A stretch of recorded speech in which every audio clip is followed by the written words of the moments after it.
Welcome to Cordkillers Reckoning. We killed all the cords, and now we're looking around and saying, what do we do now? I'm Tom Merritt. He's Brian Brushwood. Yeah, dude, no need to find the real killer. We're going to own it. We're not going to hand wave nothing away. Yeah, yes, yes, officer. I did know how fast I was killing those cords. But yeah, you want to help me move these bodies? Let's go. What do we do now? If you're new to the show, and we know we got some new folks recently, welcome in. And this is the show where we talk about the fact that TV is a mess and it's harder to navigate than ever. But if you know what you're doing, it's better than ever. It's both at the same time, Brian. Yeah, well, certainly there are more opportunities than ever. Yeah, you know what? Somebody said chaos a ladder. That's not true. Loneliness is a ladder. Not knowing where your next meal is coming from is a ladder. And that's what we solve for you here at Cordkillers Reckoning. All right, let's start it off with our supply run. Supply run, supply run, supply run.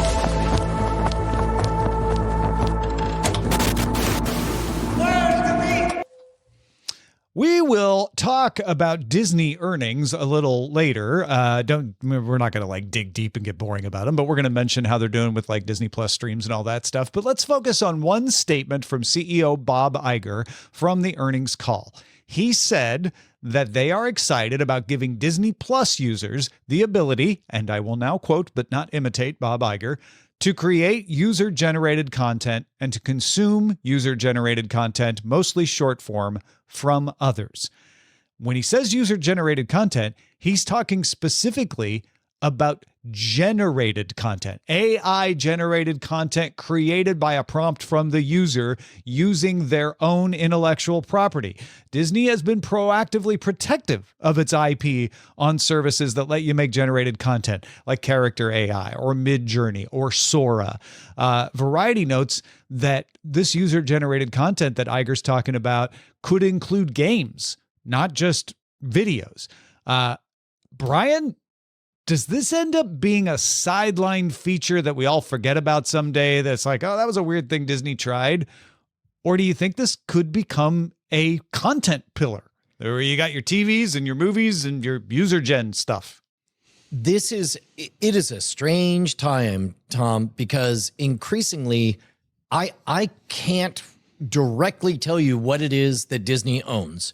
They own characters, but they don't own stories, except for they do own their versions of stories because they're just taking old Grimm's fairy tales and retelling them, but with this particular angle on the eyes. And they own them in this media that they don't support that is dead. Then some of it is public domain and some of it isn't. Here's what all of this feels like to me is, first of all, everybody talks about the good old days. There was no structure in the good old days. There were no good old days. What there was a constantly pivoting, shifting frontline battle between people who want to make money on ideas and they want the notoriety of it, but they don't want other people making too much money off of it at their expense. So I created this moving picture show. I own it. I have the copyright of it.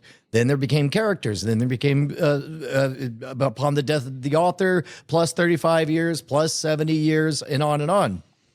All of that ran out the clock to where now, if I'm Disney, I'm pivoting the discussion. And now I'm going to argue that I never cared about the moving picture shows. I never cared about any one piece of art. What I cared about is the essence of Donald Duckness. And anybody who wants to cross a certain threshold of Donald Duckness in their art needs to pay me a toll. Luckily, I've created an entire Donald Duck playground where you can make Donald Duck do anything you want, and I'm charging admission to it. Hi, my name is Ted Disney.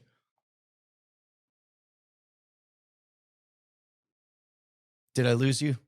Was that too mind-blowing? All I heard was there right at the end. Sorry. Oh, I thought that I just was so mind-blowing that you had no counter argument. I have no idea what the experience was like for the folks at home, but I'm glad this happened while we were on StreamYard, so I don't blame the setup that I'm cooking up for next week. No, good point. Just ChatGPT, can you summarize what Brian just said? Basically, what I gave a scatter shot of different examples of Disney trying to have it both ways. I heard Donald Duckness. Yeah. Is the art the actual product, or is the art the idea behind the product? And now that technology is causing the problem of anybody can make Donald Duck do anything, they are also having technology be the solution, in that they will have their playground. It's kind of like the way streaming was able to combat piracy by being the easier option. Doing everything inside the Disney playground will be the easier option. But I suspect that a new type of legal dispute about what they're owning exactly, one that, I don't know, supersedes, is bigger than copyright, one that doesn't worry about a creator's time on this earth or any of that stuff. Are you talking about like trying to pay the creator who worked for Disney and came up with the IP? Is that? I'm saying right now, whenever something gets created, you have the creator's life plus 70 years, right? Yeah. But this could be, because we're seeing a new, let's go back to my initial question. When it comes to generative AI, what does Disney own, as best you understand, Tom? Okay, so there are lots of ways to answer that depending on how they implement this. But the current situation, as I understand it, is that Disney owns the likenesses and the characters that they have copyrighted, right? And there's all kinds of, we'll actually have a story that, like, sometimes that becomes complicated depending on how it was copyrighted and where it came from. But, you know, for Donald Duck and Star Wars and Marvel, Disney's like, hey, you want to do anything with this instance of Iron Man? That's us. You need our permission to do it. And so what the story is Disney saying, we'll give you a legitimate way to play in that playground within Disney Plus. What I'm guessing is that the terms of service will say anything you make in our playground belongs to us, not to you.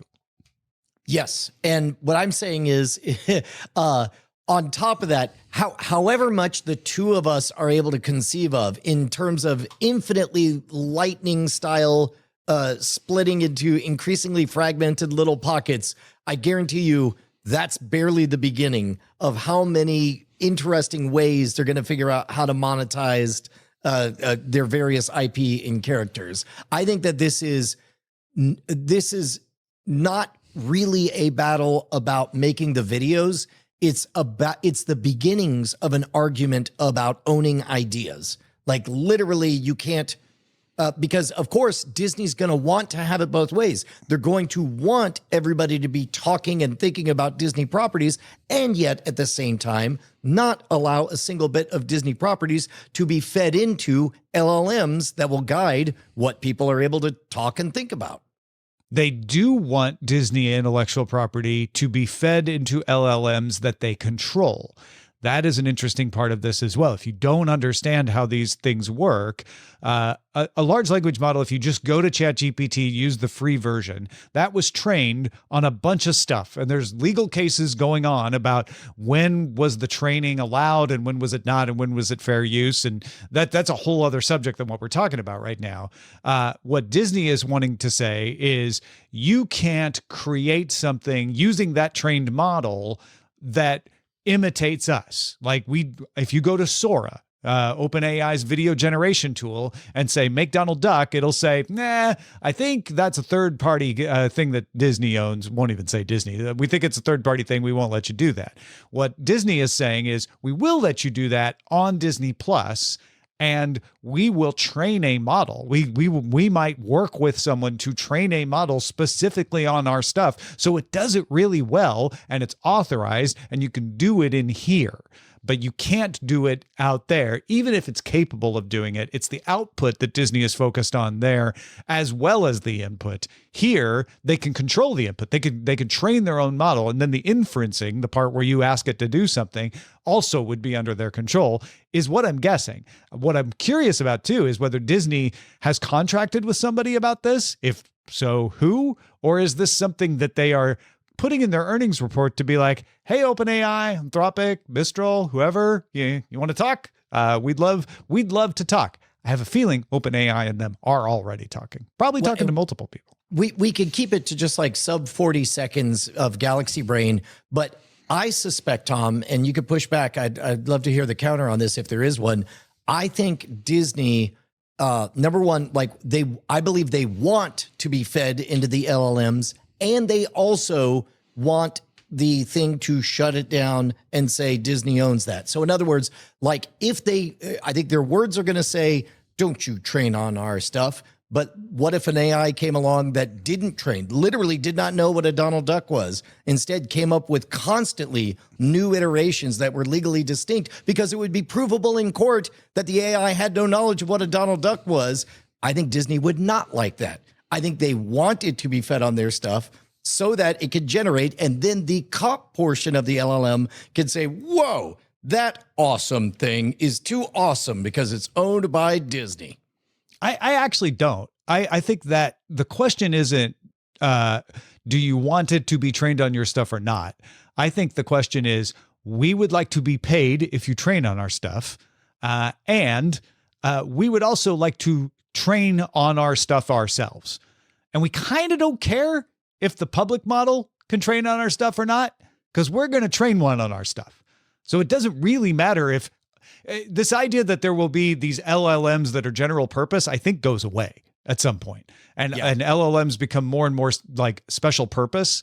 And so they will say, oh, your search engine model, yes, we would like that trained on our stuff. We'll give you a bargain rate or just an authorization for that. The stuff that can actually output Donald Duck doing things, yeah, that's only going to be the model we control in-house. That's interesting. I kind of want to do a 30-second extension on this idea, because then, like, truly, it's a pay-to-play reality. Like, somebody could live and exist in a reality where no Disney anything. Like, you could just like no, actually, no, that would not be true. Well, what I mean is like let's say I'm imagining not the reality that we have right now, in which there are very few players in the space, but imagine where there's a balkanization, a giant fragmentation, and your AI agent that handles all of your stuff, you can choose which of the things it knows about and doesn't know about. You could, in the near future, create an AI reality where everything you feed and consume just doesn't acknowledge that the Disney Corporation or any of its owned properties exist. That's not what I'm saying. I'm saying that in practicality, you're going to go out and say, I'm not using a model for anything, right? And the only models that Disney will be interested in making sure that they've given authorization to, they'll give authorization to, because that's useful. But this idea that there is a model that everybody's using, I think is not going to be true for more than 5 years, let's say. I agree. And what I'm extrapolating on after your assertion is I'm speculating on what chimera AI models would look like, composed of different pieces of owned IPs. And where my head's at is they are a healthcare model, an entertainment model. I have the Disney model where I can make Disney stuff, and I have a different model where I can do this. So you don't have the general purpose model you were talking about that doesn't understand Disney. You just have a bunch of different models that you call upon that you don't even call upon. Your agent calls upon, because you're like, I want to make a Donald Duck video. And your agent goes, great, let me find the Donald Duck model. Okay, great. Let me do a micro transaction to approve that. Here you go. Boom. Down. You got make your Donald Duck thing. Go. I guess where I'm angling towards is in the future, 10, 15 years, there could be a Cordkillers in which we're rolling our eyes at yet another carriage dispute about whether or not a Disney IP belongs in the brain of this popular agent. Maybe, but I doubt it. I think it ends up it just ends up being a thing you can use or not use, like basically saying I can go to Disney Plus and watch Disney content, or I cannot. Right? We don't get upset that Disney content isn't on Netflix anymore. Like, we just know, like, oh yeah, it's all over there. That's where you get it. Yeah, I think I'm just magnetically drawn to the both sidesness of, because it rings. One of my favorite periods in Cordkillers history was when HBO loved the notoriety of being pirated, but also was refusing to make it legally available. I know you're working really hard to turn this into a piracy conversation, and I'm sorry I'm thwarting you on that. Oh, no. I don't even know that it's the piracy that I like. It's just, the closest comp that I The feel. original question that I was curious about is forget about that side of like who gets to do what. I'm a Disney Plus user. Am I going to use this? Am I going to want to make a lot of content?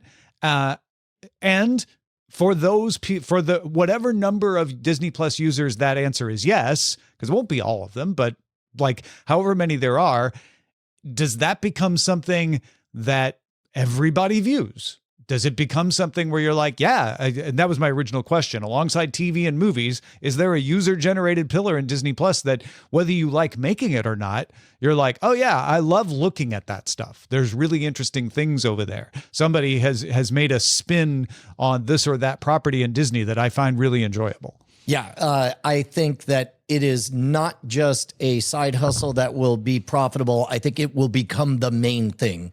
I think that all things being equal, as everybody gets more 4 and 8 year olds in their lives, they will always be wanting to make. They're 5 and 9 year olds now. 5 and 9 year olds. Sorry.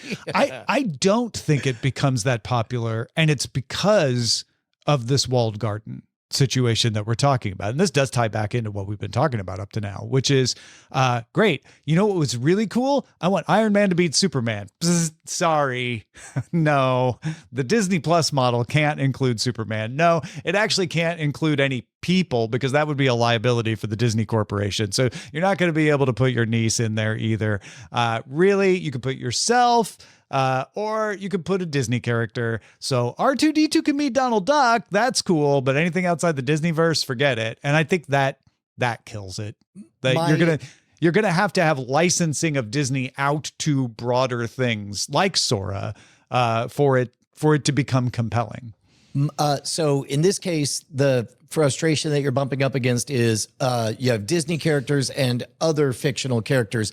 I don't think that'll be a problem. I think this is an opportunity for Disney characters and the viewer to become the character. Whether now in this case you were talking about usage rights of the actual likeness of the viewer at home. I'm not even talking about that. I'm talking about hey, this is my daughter. This agent already knows everything about my daughter. Please make this whole episode just tailored to her. And then it already happens. The episode was already shot. That's definitely something they're going to do, is like they're going to figure out a way to let you put your daughter into the story. Yes, or somehow, be the right? subject of the story, or have all of the ancillary little things that happened. For example, we watched Taxi, and there's a moment that he called, and Portugal was a significant part of it. They would just replace that country with a country that's more culturally relevant to whoever the viewer is. Yeah. I think Disney's going to try to do this, but I think it's safety valves. I mean, look at what OpenAI is doing with Sora, where it is constantly criticized for being wide open for violating intellectual property. And yet you and I know that if you try to make something on Sora, you have to work really hard to get around those limits. And most of the time, if you're in good faith just trying to make something, you run across a content guardrail that you were like, oh, I wasn't even trying to violate a content guardrail there. I think Disney, who's going to be very averse to even more of that kind of stuff, is going to make a product that just keeps running into like, oh, I can't do that. Oh, I can't do that. I can't do that. And it's not going to be as fun. Okay, maybe this is where we're diverging, is you're talking about actual today Disney, whereas I'm wrestling with imagined future eventually. No, yes. Disney. The news is today. What I like to do is talk about what's happening today, evaluate what that. I like to do is extrapolate and think about forever. But you didn't let me finish. I like to talk about what's happening today, talk about what we think about that, and then extrapolate before. And you were like, that's the boring stuff. Let me get right to the interesting stuff. I leapt too far ahead. But in terms of short term, I don't think they'll charge. I think it'll be just a bonus thing. I think it'll be I think you're right. I don't think they'll charge, and I also don't think it'll be used very well. But We shall see. Oh, I disagree on that. Cordkillers@gmail.com, though. Those are the real judges. I mean, those are the real judges, but then there's the even realer judges. Yeah, you're talking about George Washington. His vote is the only one that matters. Sometimes he's in our pockets. Other times he's not in our pockets. My question to you, Tom, what's up with all those times George Washington doesn't decide to get in our pocket? What's he got against our pocket? Yeah. You know what I have against George Washington? You know why I've never liked George Washington, Brian? What's You your know why beef? I hate the founding father of the United States of America? Because Outside he's of the on fact the dollar. I need a Lincoln, a man like Lincoln in my pocket. That's what I want. Yeah, you know what? I don't just hate George Washington for his naked chin and the fact that his head looks like a mushroom. I hate him because he's not half he's not even half the man Lincoln is. Yeah. And I Let's not even get into talking about Alexander Hamilton. No, he's better than both of them put together. Yeah. Literally. But the important part is all of them belong in our pockets, and there's only All of one them. way. We will welcome all of them. There's only one way to stop us from doing this bit all night long, and that's to go to patreon.com/Cordkillers. Keep us loud, live, and independent. You'll get your own RSS feed. You'll get early access to the full experience and exclusive access to the After Talk segment, in which we'll almost exclusively be continuing this bit, talking about all the various presidents. Turns out, best one of them all isn't even a president. Yeah, right. You know, at least you could do is spare a Thomas Jefferson. All right, let's move on to the search part.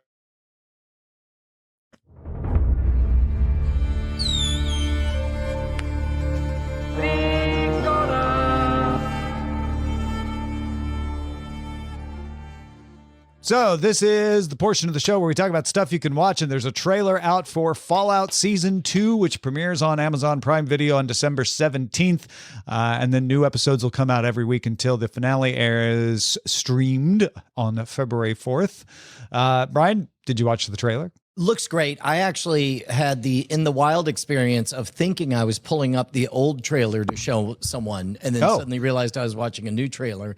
Good timing. Kyle MacLachlan, a bit zany, looks a bit like a mad inventor. I hope they don't cartoonize him, because he was already he was a cartoon good guy and a cartoon bad guy. But then again, it's a zany, Fallout is already a zany world. Fallout New Vegas had a reputation. Each Vegas iteration was zanier than the regulars, so wouldn't surprise me if they got a little wacky. Yeah.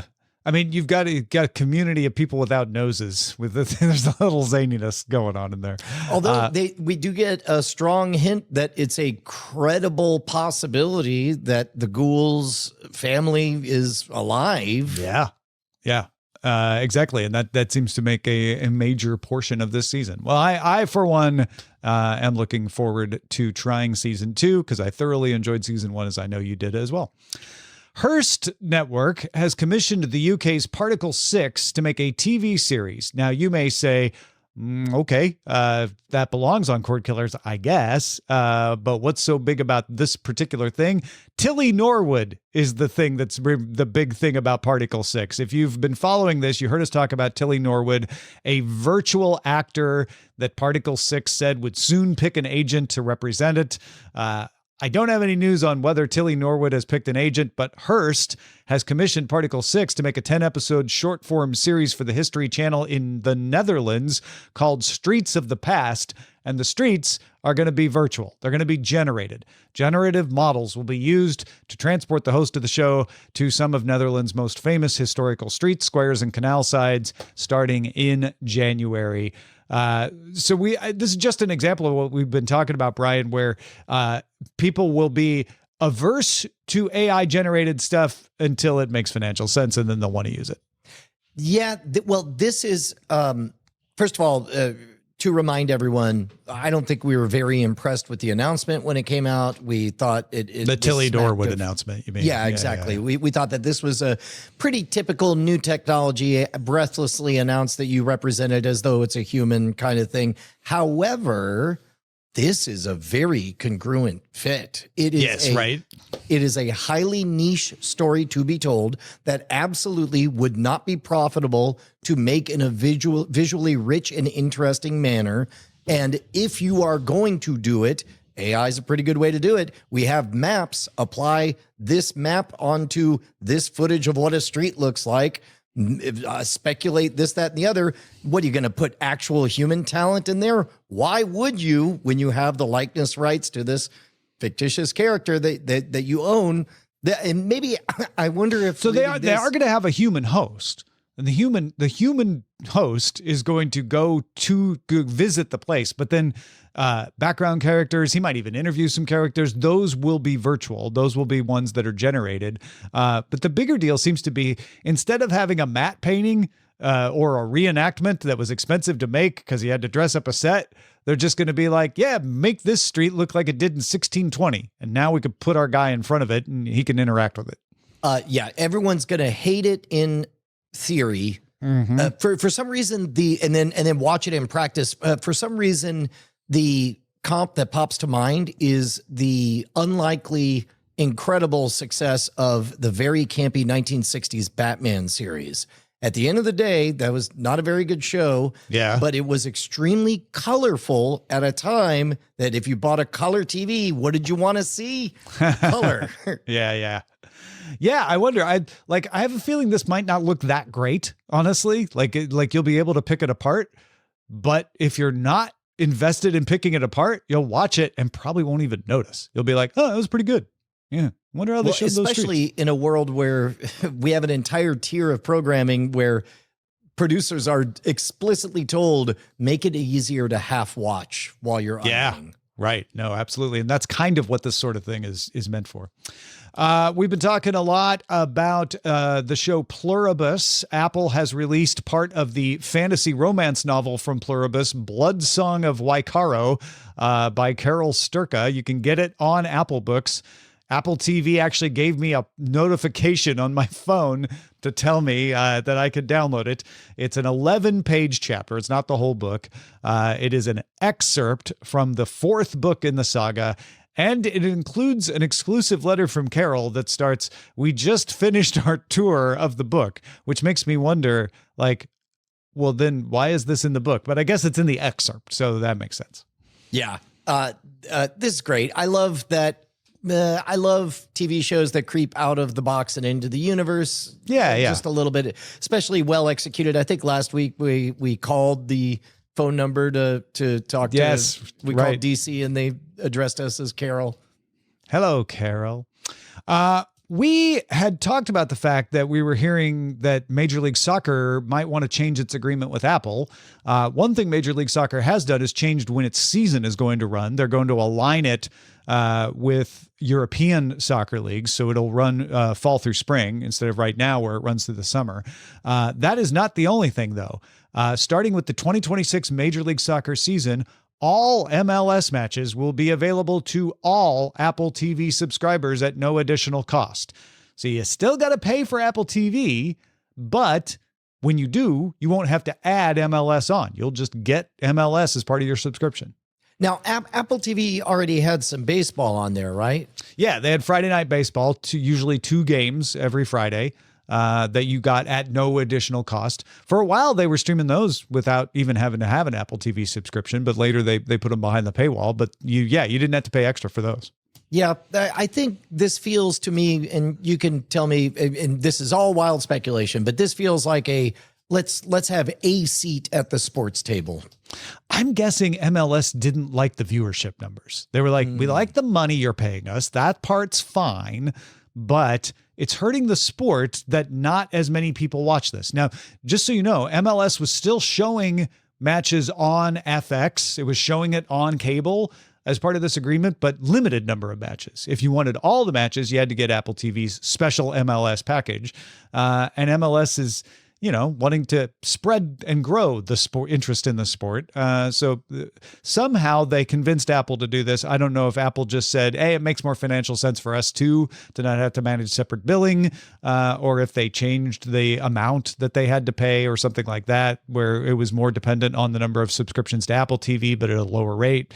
Could have been something like that. But whatever it is, it's now just included. The way if you get Peacock, you get NHL, right? You get NBA. You don't have to pay extra there either. I do love those moments where two entities get into an agreement and then it's not clear which one owes the other. Yeah. and you can see them, from the sidelines. We get to kind of eat popcorn and watch as they suss out who's getting the value. We are getting a new Star Trek movie that is being developed by the folks behind the Dungeons and Dragons movie, Jonathan Goldstein and John Francis Daly. They also wrote the Spider-Man Homecoming script. This will not be in the Chris Pine Kelvin verse. So when we heard that they were ending that, that's why. They are giving it to these folks to create. It's also not connected to previous TV series or any of the previous movies with William Shatner and Leonard Nimoy.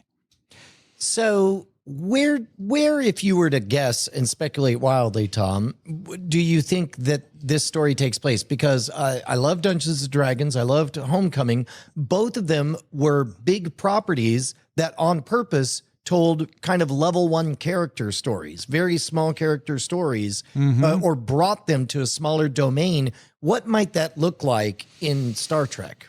Yeah, that's a really good question. My thought on this was they were giving them freedom by saying this and saying like, look, we don't want you to try to shoehorn this in to anything, whether it's the Chris Pine Kelvin verse or whether it's the much harder to shoehorn things into Prime universe. We got alternate universes. We have shown them multiple times. Write your story and we'll fit it into an alternate universe. No problem. So I think they're just giving them freedom to write. And if these guys have freedom to write, maybe they're going to write, I don't know, wouldn't it be cool if they wrote a story from the perspective of a civilization making first contact with the Federation? To be honest, in the chat, Derek Ambrose said it'd probably take place in space, but that's exactly what I was tickling at. Like, I'll bet it would surprise me not at all if we saw space, it was an aspirational, just barely touching it at the end of it. Yeah. Imagine a space race moonshot entirely from an alien civilization disconnected from everything, and then somehow we're wrapped into it. Or I don't know. Yeah, so some other planet that's not Earth that is launched their first warp-capable vessel, and then what happens when suddenly the Federation comes knocking saying, hey, we detected that warp signature of yours. Guess what? There's a bunch of aliens out here. And then you go from there. You could tell some pretty cool stories that way as what happens to that civilization as they get replicators, as they get all this technology. Well, and within Star Trek world, the advancement of warp technology is sort of a marker that, okay, as an alien race, you have your act together. What if this would appear at the surface to have been an exception to that rule, and they probably shouldn't have been contacted because it's not clear they have their act together? Maybe they do something that gives a false impression that they have warp and they don't. That could be interesting or too. haven't let go of some distasteful aspect of society. Yeah. I'm white on the left and black on the right. He's clearly black on the left and white on the right. FX has confirmed that Alien Earth will get a second run of episodes. Production for the second season is moving, though. They produced the first season in Thailand. This new season will be produced in London. Did you finish that first season of it? I never watched the beginning of it. Tom, it's so good that I'm still slow walking it. I'm only 7 down and I'm just savoring every one. I told you I nearly cried during the second one. It's great. It makes you feel things that an Alien franchise isn't supposed to make you feel. Yeah. I have heard nothing but good things. It is on the list. I swear. Shōgun will be in production of season 2 in Vancouver starting in January, with both returning faces, obviously, as well as some new folks. If you're interested in casting, you can find lots of information about that out there. It will be set 10 years after season 1. So we're going to jump ahead 10 years with our English captain, probably more well-established within the Shogunate. There's a lot of excitement on this. In a rare unified press release, all of the Japanese actor from Shōgun issued the following statement. Whoa. Okay, fine. If you watch Shōgun, you know that that's accurate. Apple TV's series Monarch Legacy of Monsters returns February 27th. There was a teaser for this. Did you watch it?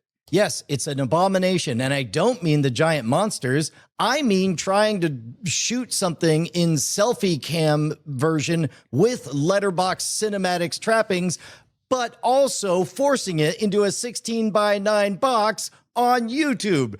I don't know what you're doing. I don't trust you with this franchise. What can you do? Shot on iPhone, though. Was it really? I don't know. I just said that because you made it sound like a selfie thing. Sony Pictures has acquired screen rights to the Chinese brand Labubu. You know the Labubu dolls, right? The little, like, they look like not Richard Scary, Where the Wild Things Are kind of things. Yeah. The Labubu franchise is huge, and they're going to make a film, potentially a franchise out of it. At least they're going to try. Sony's going to do it or die trying. By God, if there's a franchise out there, we will squeeze life out of it. Gator Gum, the movie. Speaking of the Super Mario Galaxy movie, hits theaters April 2026. I couldn't finish it, Tom. In the trailer, you didn't finish the trailer? I couldn't finish the trailer. I got too angry. Did you meet Rosalina, voiced by Brie Larson? No. Oh, well, that's the only good part. Okay. Bowser Jr., voiced by Benny Safdie, is okay too. But did you watch the first Super Mario movie? No, I heard all the memes by way of osmosis from the kids. Yeah. All right. How about this? Jake Paul is going to be back for a Netflix live fight. He will take on two-time unified heavyweight world champion and Olympic gold medalist Anthony Joshua. Jake versus Joshua Judgment Day will take place live from Miami, Florida on Netflix December 19th. Tom, I don't know if this is a surprise to you or not, but I'm 100% here for all of the clown fights. As long as people care and as long as people are trying, then whether or not they're talented or good, they're qualified in different ways. Like, I believe Jake Paul has already started putting on the show. I'm already missing the fight. It's already started, whether it's on the modality of X or YouTube or whatever. Like, the performance has already begun. Yeah. Jake Paul will be president someday. That's what I think. Oof. Comcast is reviving the NBC Sports cable channel. This is an interesting spin out of the whole Versant thing. So if you don't know, they are spinning out all of the cable channels from NBC as a new company called Versant. That is why MS Now, which we'll get to in a second, is the new name for MSNBC. Versant will house everything but Bravo, and it won't house NBC News or the sports that NBC is going to retain the rights to for Peacock. And so because they're spinning out all of their other channels, NBC is like, actually, we do need a cable channel for the sports we're keeping for Peacock. So that's going to be NBC Sports. They're going to bring the NBC Sports channel back, the one they retired just a few years ago. It's already available on YouTube TV. They are negotiating for placement on other services, and you'll be able to watch golf, stock car racing, Premier League soccer, WWE, NBA, WNBA, college basketball, and golf, of course, because they are keeping some of those golf rights over there as well. I said NHL with Peacock earlier, which is totally wrong. NHL is on Warner Brothers. But anyway, the NBC Sports is back. Yay. Well, so this is a complete reversal, or it's just something that wasn't really addressed and is now being clarified in a definite... I'm sure it's not a like, oh my gosh, we forgot to have a place for sports. Right, because I mean, when you're making announcements like this, kind of like speaking a thing makes it into reality, and then you go and you see the reaction to it. Well, and this isn't an announcement, right? Like we do this a lot, where Deadline reports a thing and then I say it, and then it sounds like, well, NBC's stupid for saying it that way. It's like, well, first of all, Deadline said it a certain way and then I reinterpreted it. NBC never said anything about it. NBC just said, hey, guess what? NBC Sports is going to have all this great sports stuff. It's awesome. And it's Deadline and me are the ones going like, I guess they figured they needed a place for all that sports. But yeah, so it was a part of this deal that I hadn't thought of before, honestly.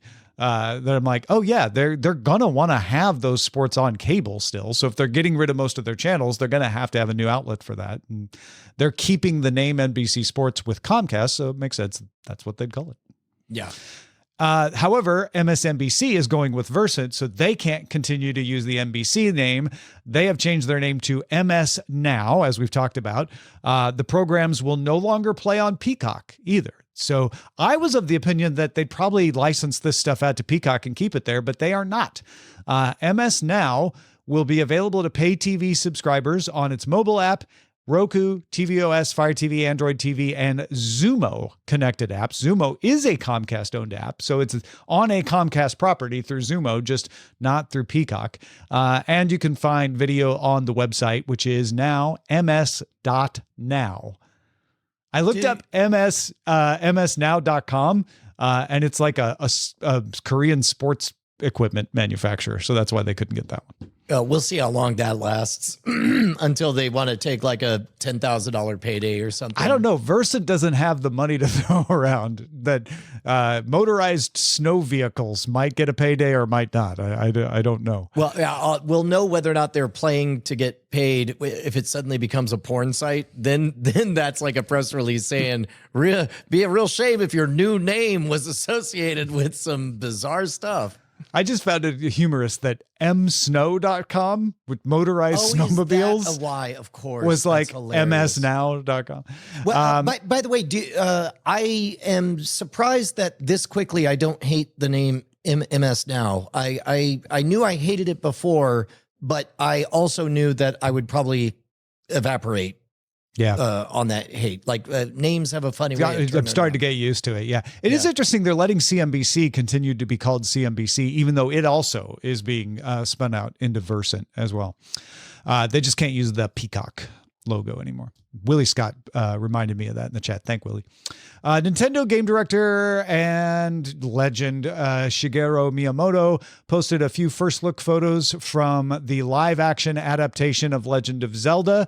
So you get to see Bo Bragason as the princess. You get to see Benjamin Evan Ainsworth as Link. And the news is filming's on track and it will still come out May 7th, 2027. A couple years to wait still. This is interesting. How many people with tattoos do you think are very nervous about this being bad?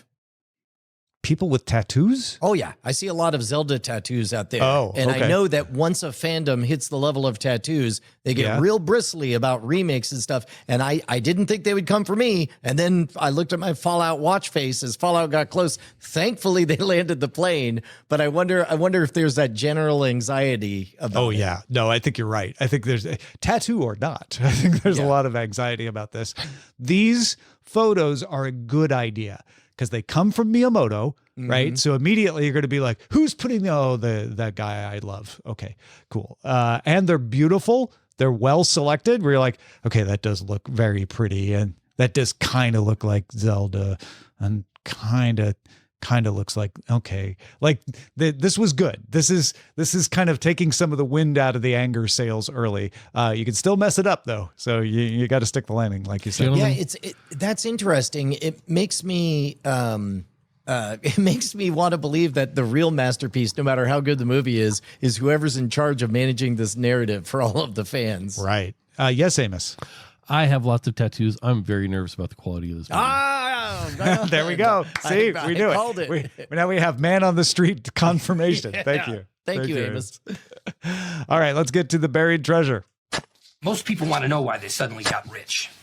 Buried treasure.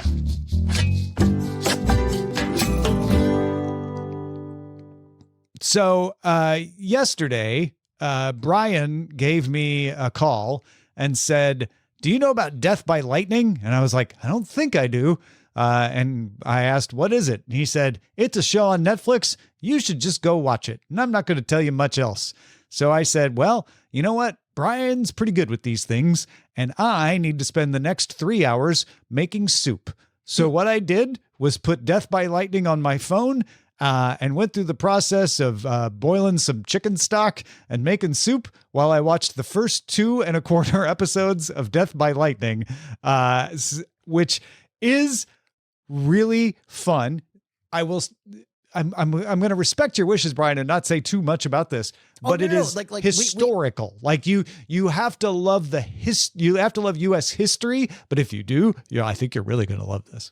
Well, and to be honest, I was only precious about keeping it secret just because I knew that you specifically had an affinity for many of the actors in it, I knew that it was Americana esoterica that you would love, and it's just the right amount of over the top. Produced by Benioff and Weiss. It's got Tom from Succession. It's got who's Chester Arthur?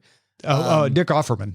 Nick Offerman. That's right. As a matter of fact, it was so much fun to have made it all the way through the first episode, and I'm only halfway through the second episode. Betty Gilpin from that they give Chester Arthur's name, and I'm like, of course. Look at those mutton chops. Yeah.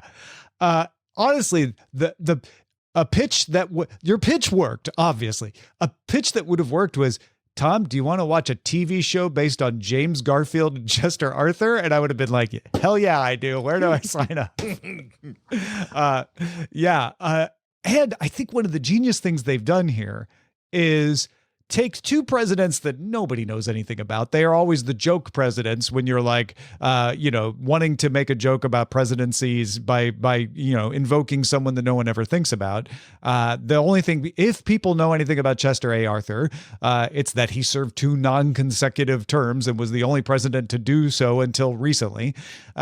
James A. Garfield, on the other hand, was assassinated, and most people don't know that, and they're basing the premise on that. So they're telling parallel stories, and they set it up with like, hey, there was this assassination of this president. Everyone's forgotten that, but they've also forgot the assassin. But the story is crazy. Let's tell it to you, and that really works. Yeah, it's great. I liked it a lot. Only 1.5 episodes in it. There's only 4 episodes total. It's got a unique flavor, unique vibe. Yeah. Pete is saying, no, that was Grover Cleveland. I think it's the non-consecutive terms was Grover Cleveland. So I apologize to both Grover Cleveland and Chester A. Arthur. There is nothing that you will remember about Chester A. Arthur other than perhaps that he was president. How wild that like my permanent memories of Chester A. Arthur are being written right now, courtesy of Netflix. Everything I know about Chester A. Arthur, I know that he was a regular of a prostitute. I know that he's a ruffian, a scoundrel who collects pay and was a customs collector in New York. Yeah. Well, folks, I highly recommend Death by Lightning. Also, it's only 4 episodes. It's a limited series, so you're not in for a long haul here. And to be honest, I just couldn't stop while I was like, this is good. Yeah, keep it coming. It's got some fun parallels to present day, but they aren't like hammering you over the head with them parallels to present day. And I don't think you've gotten to all of them yet, but you will. Yeah, I don't think I have either. But the general horse trading vibe that you get is familiar. If you like, the House of Cards kind of high stakes, machinations, it's horse all there. Trading. And by the way, just a weaponized, time-traveling, simpering mound of sycophancy with mentally unstable, bipolar Tom Wombegans or Wamsgams. Yeah. Wamsgam. Yeah. Matthew McFadyen is crushing it. He's great. Yeah. He's so good. Did you get to the part where they show up at the press shows up at Garfield's house? Yes, and that's how the wife finds out. Yeah, and it's like unbelievably endearing. Even before television and radio, there would be a reason for a bunch of people with their notepads, to show up and bother someone to try to get a quote, right? And of course, because he presents as not really wanting it, he insists that he's only going to campaign from his own front porch, and it's I don't know, it's very compelling. I'm here for it. If you got something we should be on the lookout for, folks, send it along. We'd love to hear it. Cordkillers@gmail.com. So, Brian, how are things going in advance of Black Friday? Oh, my goodness. Is Black Friday almost here already? It's a week from this Friday, I think. Yes. So we have... It's been a whirlwind. Okay, I'll tell you about this part. I made a very, very good magic trick, the Brian Brushwood book test. If you Google it, you're going to find it. It is a masterpiece of design. You can not know anything about magic and do the quality of magic that you see on the Tonight Show. And you can watch the clips of it that was performed on the Today Show. And normally it's very expensive. It's $400 per book. It's $1,200 for a set. But there's one every so often, every couple of years, we begin a run And while they're running, we can make as many as we want. And so during that time, I make it available to high-end enthusiasts at half price. So if you go to scamstuff.com, even if you're not a talented touring stage magician, if you're a high-end enthusiast, if you want to do world-class magic at an unbelievably discounted price, head on over to scamstuff.com. That's gear for the modern rogue. And yes, buckle up. We will do a Black Friday thing, but in order to get on that list, in order to hear all about it, you got to head on over to signup.scamstuff.com. That's signup.scamstuff.com. And I will email you all the bargains as soon as them bargains are coming. Heave-ho. Yay, the bargain wagon's coming down the track, everybody. Check it out. All right, now let's scan the horizon. Send a scanning to avoid. Scanning the horizon! As we predicted last time on Cordkillers, Disney and YouTube have reached an agreement, and Disney channels, including ESPN and FX, are now back on YouTube TV. So think back on all those dire predictions some of you or some people were making. Guess what? Everything's fine now. It's usually after the deal is done that you get an idea of what the dispute was actually about, because they say all kinds of things during the dispute. It looks like this was about YouTube TV integrating Disney digital properties. So YouTube TV subscribers can now use their account to connect to ESPN Unlimited, which is that standalone version of ESPN. You don't have to pay extra for it. You just log into ESPN, associate your account to YouTube TV, and then you can use the ESPN app to watch all the stuff. Some of the ESPN on-demand and live exclusive programming will be in YouTube TV. Stuff that you would otherwise have to get from the app will now also be available in YouTube TV. And you can now add the Disney Plus Hulu bundle to YouTube TV. So like the way you would add like HBO to your YouTube TV subscription, you can add Disney Plus Hulu and then use the Disney Plus Hulu app to watch it. YouTube TV subscribers will get their previous DVR recordings restored as well. So if you were worried that they would go away during the dispute, they kept them and they're all back now. I'm gonna say this out loud so that I plant the seed and it becomes a habit. Whenever everyone starts acting squirrely and fisticuffsmanship starts happening between carriage, blah, blah, blah, it's always sports. Eventually, it's always sports. Kind of does, because that's where the money is, right? So if you follow the money, you end up at sports, and that's definitely what this was about. And this was about customer relationship. That's the other thing this stuff is often about in the streaming era, is like, I want to handle what my customers get. No, I want to handle what my customers get. And then they have to figure out some data sharing agreements and say, okay, well, I'll add your thing to my platform if you add my thing to your platform, or if I can't, then cut me in. That's really what this was about. This was about Disney Plus wanting a good deal to be an add-on to YouTube TV and wanting to be able to authenticate YouTube TV subscribers on ESPN, where YouTube TV doesn't get visibility into what they do unless Disney shares that, which I'm guessing they probably did. Yeah. Disney also announced its latest earnings. They now have 195.7 million Disney Plus Hulu subscriptions. That's up 12.4 million over last quarter. Disney Plus Solo subscribers made up 3.8 million of that 12.4 million increase. You now have 131.6 million total for D+, 59.3 million in the US and Canada. That is up 1.5 million. So if you were wondering if Jimmy Kimmel hurt Disney Plus, it did not. The Hulu rise came mostly from a deal with Charter that added the service to cable subscriptions. So that's where they were able to boost a bunch of subscribers. ESPN Unlimited contributed to driving the bundle sales. So people decided, oh, I want to add that ESPN service. Oh, I can add Disney Plus and Hulu on top of that? Sure, I'll do that too. Why not? And when you think of that incredibly monstrously large subscription base, if you're trying to keep the mental map of who is where, am I remembering correctly that fueled by the popularity of cricket, an awful lot of them came in from Hotstar in India? Oh, yeah. Right? If you're doing the math, you're like, where did those other people come from? Yeah. It's probably from cricket worldwide. Yeah. But that's why I wanted to give the U.S. numbers, because it's like, oh, you could have had a drop in the U.S. and still had a raise around the rest of the world. But you had a rise of 1.5 million in the U.S. You could argue that might have been bigger if it hadn't been for the Kimmel stuff. Like maybe they lost a few and didn't gain as many as they would have, but they still had a rise. Netflix launched its collection of party games you can play on a TV and use your phone as a controller. The first social games available are Lego Party, Boggle Party, Pictionary Game Night, Tetris Time Warp, and Party Crashers Fool Your Friends.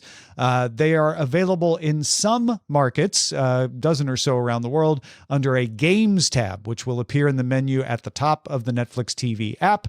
The games will not show up, however, if you're using Apple TV. They historically have not had their interactive stuff work well on Apple TV because of the development environment, and that is also true this time. You'll need a Roku or a TV app or something like that. How much pressure do you think that they were feeling behind the scenes? I mean, certainly there was time pressure to have this out in time for Thanksgiving holiday. This is going to be huge throughout the holidays as a thing for the family to do. I'm curious whether or not this is technically we hit the deadline and a lot of people don't have a great experience, or if behind the scenes they were saying, this is our coming out party, it's do or die. Let's make this an extraordinary thing that everybody associates and it becomes a tradition. Yeah, I get the sense of the latter simply because this was leaked early. And leaks often happen because a company wants them to leak early so that they can get people all excited about them. And these are also prestige brands. Lego and Tetris and Boggle and yeah. I mean, yes, Boggle as a prestige brand is a funny thing to think about. Well, when you're talking about games, that's compared to what? I mean, it's like after that you get all the Jackbox games, which are excellent games, but they don't have the brand juggernaut status of Boggle. Everyone in your family has heard of Tetris and Boggle and Lego, right? Nobody has their mind jackboxed. That's a very good point. U.S. Representative Daryl Issa sent a letter to the U.S. Attorney General expressing antitrust concerns over the possibility of Netflix acquiring HBO Max as part of any deal with Warner Brothers. Issa's letter raises the possibility of a combined Netflix and HBO Max getting more than 30% of the streaming market if you combine those two together, which makes me think, Netflix must be really serious about possibly buying HBO Max, or a congressperson isn't going to bother spending the time raising concerns about antitrust related to it. Well, and I know we've talked about this before, but it always jackboxes my mind when I think about antitrust and related to play pretend shows, stories, right? They don't feel like real things, but it's like real money gets spent on them. And if somebody has 100% of that market, that's a problem. And this is the kind of thing that can put Netflix at a disadvantage if they're in a bidding war against Paramount and Comcast. Netflix could probably outbid most of them, but Warner may look at it and say, yeah, but the antitrust hurdle is going to be higher. So if Comcast or Paramount can get close on the money, maybe that's a better deal because we'll be able to get approval for that. Now, Comcast is a bigger company, but Peacock is a smaller service. So you're not going to reach that 30% level that the representative is talking about here. Tubi is launching more exclusive content, but this time from digital creators. So there's a fantasy dinner party series, Escape the Night, Kev on Stage's comedy series, Safe Space, Bald Brothers, a freestyle comedy show co-starring comedian Tony Baker. These will premiere starting in early 2026. Rock Squad's vampire series, Bloodsuckers Origins, the One Shoes anthology series, Baby Shoe and Friends, Big Jaw's LAUGH, and The Lesbian Homie, and Dan Ria's Till Drama Do Us Part. Netflix, bringing on creators. Spotify, bringing on creators. Tubi, bringing on creators. Everybody's trying to steal a little bit of YouTube's thunder. Tom, if I could write Cordkillers the movie, it would begin with a portal opening and the far-flung future. This would take place in 2010. We'd be doing frame rate, and all of a sudden a portal would open and a little bottle would come out, and when you pull it out, it'd be that sentence that you just spoke. And we would not know what to do with it. We would just know that that's what the future was. Yeah. Honestly, everybody's tried to make YouTube stars, aka creators, come to their platform and be a success. I'm not saying these won't be a success, but every time they do, it turns out that people like watching them on YouTube for a reason. So I'm curious if this will be the time that breaks that pattern. Finally, Gary K. Wolfe, the creator of Roger Rabbit, in the novel Who Censored Roger Rabbit, on which the 1988 movie Who Framed Roger Rabbit was based, says he has regained full ownership to Roger and his other characters from Disney. I mean, he was getting paid by Disney. It's not like they stole it, but he now has the rights to use them however he wants. He doesn't need to get Disney's permission. Wolf told I'mNotBad.com that the reversion was accomplished because of a copyright law in the United States that lets authors petition to terminate a grant of copyright after 35 years. So no matter what agreement you sign, after 35 years, you can say, actually, I would like these rights back. Wolf says he now owns the sole right to make sequels and derivative works, and that Disney no longer has the right to create Roger Rabbit merchandise without cutting him in or getting his permission, basically. They can continue to stream the original movie and all of that because they own that. It'll be interesting to see what happens next, because oftentimes these things happen because somebody realizes they can technically do a thing, and then they get it. They stole fire from the gods, and then they find out that if something is stealable, then it's the kind of thing that a god isn't even paying attention to for a reason. Yeah. Which is a lot of words to say. I'm always on the side of an independent creator. I'm always happy for somebody who owns and is passionate about his creation finally having the opportunity to run and fly free. I would be curious if all of a sudden he has an opportunity for an extortive payday from Disney. Yeah, absolutely. It may not even be extortive. He may just be like, I would like you to continue to sell merchandise that has Roger Rabbit. So let me grant you a license for that to do it, which I retain ownership in the copyright. Right. And before, to get the movie made, he had to sign over a lot more rights. He could do a thing where like the rights are all mine. I'm just letting you make the merchandise and sell it, which would be a better thing for the author. All right, let's move on to the chatter.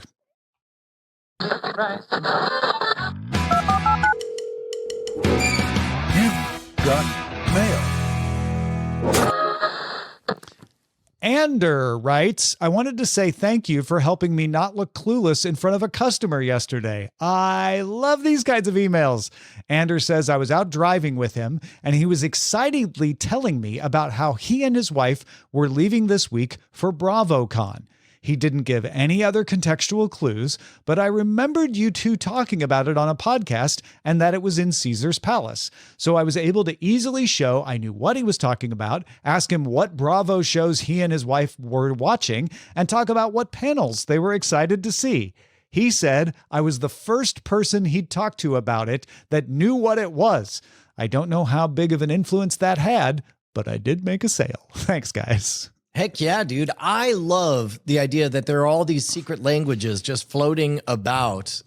Congratulations, Andrew. That's fantastic. Yeah, this is one of the things I love most about doing our shows, is when people go, oh, I found out about a thing that I didn't know about otherwise, and it was useful. So happy. We don't even want commission, Andrew. That's all you. We're just happy that you were able to make that sale. Yeah, you know what? Give it to an independent creator of your choice at Cordkillers. At patreon.com/Cordkillers. Bob writes, hi, Tom. I've added the Kindle book to my wish list. He's talking about Synced, my new book about technology, but I would really rather have a printed copy. When might that version be available? I enjoy you and Brian every week. Keep up the great work.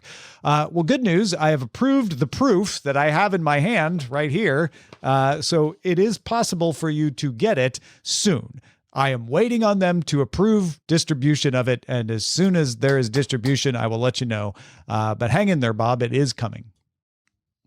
Finally, John, regarding Taxi, which is our full experience that we'll be kicking off this week, wrote, you keep forgetting Mary Lou Henner. Bye-bye, John. Which is ironic, Brian, because Mary Lou Henner has an autobiographical memory. So really? She wouldn't forget us, That's but we hilarious. keep forgetting to mention her when we mention all the few. Well, there's so many people on Taxi that Mary Lou Henner is not the only person that we have forgotten to mention. But thank you, John, for keeping her great memory in my memory. Our website is cordkillers.com. Our email address is cordkillers@gmail.com. And we are live on twitch.tv/Night Attack and youtube.com/Modern Rogue on Tuesdays. Come join us, 5:30 p.m. Eastern, 2:30 p.m. Pacific. I reckon we'll talk to you next time.